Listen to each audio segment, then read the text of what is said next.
One of the many perks of being among the PC master race is being able to tweak your game's graphical settings to reach your desired experience. For some, it's ultra settings all day, every day of the week. For others, mainly those who play esports titles, the lowest settings possible are preferred in exchange for light speed frame rate. But for many of us, we fall somewhere in the middle, trying to find that balance between a respectable frame rate and a visually appealing experience. But what really is the sweet spot between graphical settings and frame rate? At what point does lowering the settings give us diminishing returns in FPS? And at what point does increasing the settings give us diminishing returns in visuals to the point where we can't really tell anymore?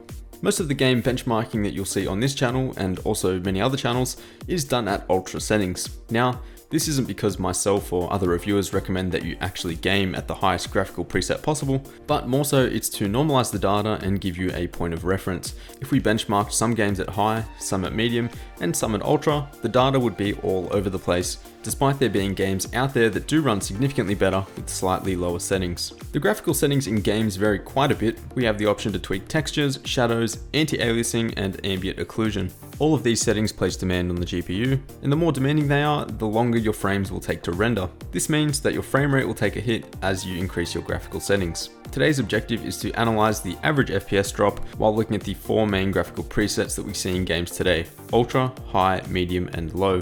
We're going to ignore resolution and scaling, as most of you should be playing at 100% scale at your native resolution. Super sampling isn't something that I recommend unless your GPU is otherwise underutilized, for example with VSync enabled. We're not going to be testing the individual settings independently, as that would have taken weeks to do, and rather we're going to be testing the graphical presets which modify each of these settings between ultra, high, medium, and low. Testing was done at 1440p using a GTX 1070, as I believe this will give us some realistic frame rate scaling scenarios for you guys, seeing as most of you are likely sitting around that 60 to 70 FPS mark playing at ultra settings, and this is generally where the 1070 is going to fall at 1440p. Other relevant features of the test system include an overclocked i7 7700K, 16GB of 2666 MHz RAM, and a Z170 motherboard.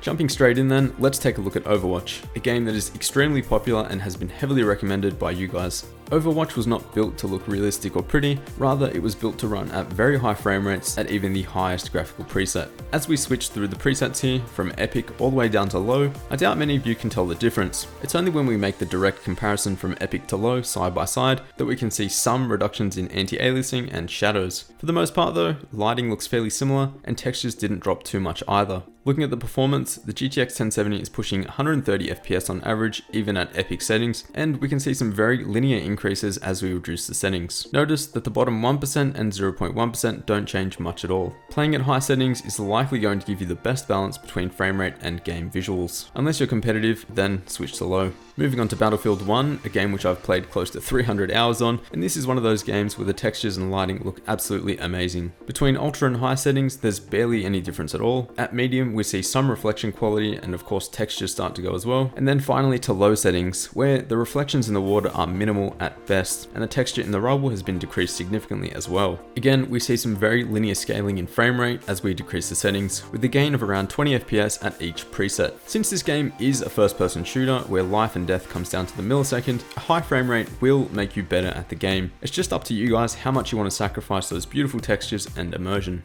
In PlayerUnknown's Battlegrounds, I'm guessing most of you guys are going to play at the lowest preset possible, but not just for the improved frame rate. At ultra settings, the textures and shadows in the grass do well to cover up anyone hiding amongst it, and as we decrease the settings, all of the shadows and most of the terrain texture disappear, making it a lot easier to see anyone camping in the grass. So here's how the frame rate scales with those reductions. Although ultra does look quite incredible, you're going to have a bad time unless you're rocking a very high-end GPU. For me, medium settings was the sweet spot where the game still looked decent and I felt like I wasn't at too much of a disadvantage. Moving on to Doom, and here we don't really have a lot of freedom when it comes to reducing the graphics. Sure, we do have the four usual graphical presets, but there's not much difference at all between them, both visually and also in performance, which we'll take a look at in just a second. For the most part, textures remain fairly similar, and the main drop is in anti-aliasing and reflections. As you'd expect, the difference in performance is fairly minimal, but let me know what you guys think in the comments. GTA 5 is another game which looks pretty damn good at ultra settings, but as usual, that comes at a cost. The comparisons you're about to see aren't perfect, as GTA 5 had to restart after making significant graphical changes, so finding the same car and waiting for the same time of the day would have taken quite a while for each comparison. Here,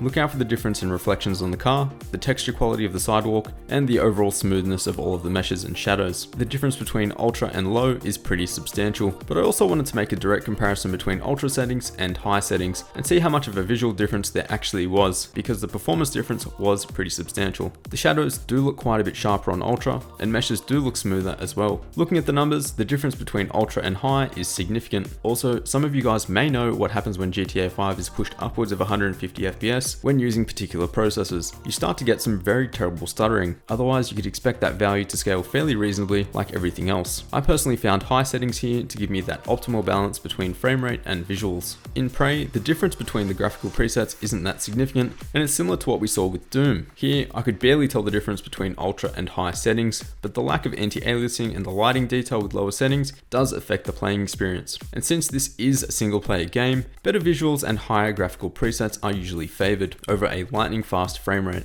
Overall, we gained about 40 FPS from switching from ultra to low settings, and everything is scaling fairly linearly with no single graphical preset standing out as the clear winner. On this system, however, I'd be happy playing at ultra, seeing as this is a fairly dark game and shadow detail is important. Witcher 3 shows minimal difference between ultra and high, but dropping down to medium and low settings and you do start to notice. Here, look at the mesh quality on the timber, stone, and floor, and also the difference in lighting. Now, with the close-up, the difference is more obvious, but this is generally what you'd expect from dropping down to low settings. Taking a look at the frame rate, we see some good scaling up to high settings, and even better scaling up to medium. However, dropping down to low settings in this particular game just isn't worth it. Lastly, we have Far Cry Primal, a game which looks absolutely stunning in all graphical presets, probably one of the most realistic games I've ever played. Here, you see some slight differences in texture quality, but most of the reduction is in lighting and shadows. Dropping all the way down to low settings, and you can see what I mean, with ultra settings looking a lot more cinematic. That does come at a cost though, as this game is fairly hard to run, with the GTX 1070 just able to hit that 60 FPS mark on ultra. Here, I'm going to say it comes down to whichever lighting you prefer, and whether that extra ambient lighting at ultra is worth it to you. Of course though, high frame rates can help improve immersion as well, so you've got to find that balance. Summing up, we can see amongst all of the games that we've tested, most of them scale fairly differently when it comes to frame rate and game visuals. I hate to leave the final answer as it depends, but it completely depends on your style of gaming, whether you prefer a more cinematic experience with better graphics or a high frame rate for that competitive edge. For me personally, I find single player games like Witcher 3, Far Cry Primal, and Prey are a lot more enjoyable with higher graphics presets, but rarely would I want to drop below that 70 or 80 FPS mark on average. For more competitive games like Battlefield 1, Battlegrounds, or Overwatch, I prefer a bit more balance, favouring higher frame rates trying to reach that 144 FPS mark. But as soon as I drop down to those lower presets, the game becomes much less enjoyable and less immersive. Let me know what you guys think. Do you play everything at ultra settings, or maybe graphics don't matter and winning is more important? We'd love to hear your responses in the comment section below. Hope you enjoyed, guys. Make sure to hit that subscribe button if you haven't already, and I'll see you all in the next one.